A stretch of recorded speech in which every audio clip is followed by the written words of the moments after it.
Psikologi telah mempengaruhi hidup kita, sama ada secara langsung ataupun tidak langsung. Ramai di antara kita terpengaruh dengan psikologi barat, sama ada untuk kebaikan atau sebaliknya. Psikologi sangat bermanfaat sekiranya ia diambil dalam konteks kejuruteraan, perubatan, seni, dan kesusastraan. Masalah hanya akan timbul apabila kita menganggapnya lebih tinggi daripada firman Tuhan, ataupun menganggap ia bercanggah dengan Alkitab dan adalah hasil kerja si jahat. Psikologi menjadi populer sewaktu zaman kesedaran di barat. Ia adalah satu kaedah untuk memahami manusia. Ia berfungsi berdasarkan konkret reality dan bukan abstrak kerohanian. Sekiranya ia mampu membantu kita untuk hidup taat kepada Kristus, tidak seharusnya ia ditolak begitu saja. Sekiranya ada sebahagian yang tidak membantu, kita boleh menolaknya daripada membantutkan pembesaran kita di dalam Kristus. Tidak dinafikan, memang terjadi konflik di antara ahli psikologi dan pengajar firman Tuhan.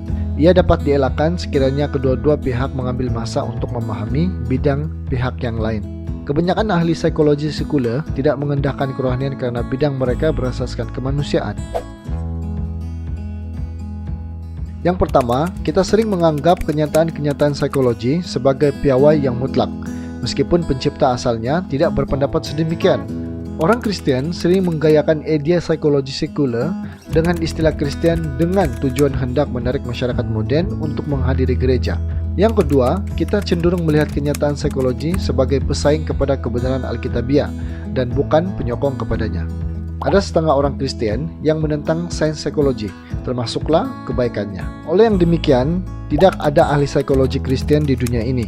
Apa yang ada hanyalah orang Kristen yang bekerja sebagai ahli psikologi. Sebagai orang Kristen, kita harus mengaku bahwa konflik sering tercetus di antara kedua-dua bidang ini. Antara penyebabnya adalah, pertama, kita gagal melihat batasan ilmu pengetahuan psikologi. Kedua, kita menyalah tafsir Alkitab untuk menutup ruang bagi psikologi. Tidak semua ahli psikologi menentang agama.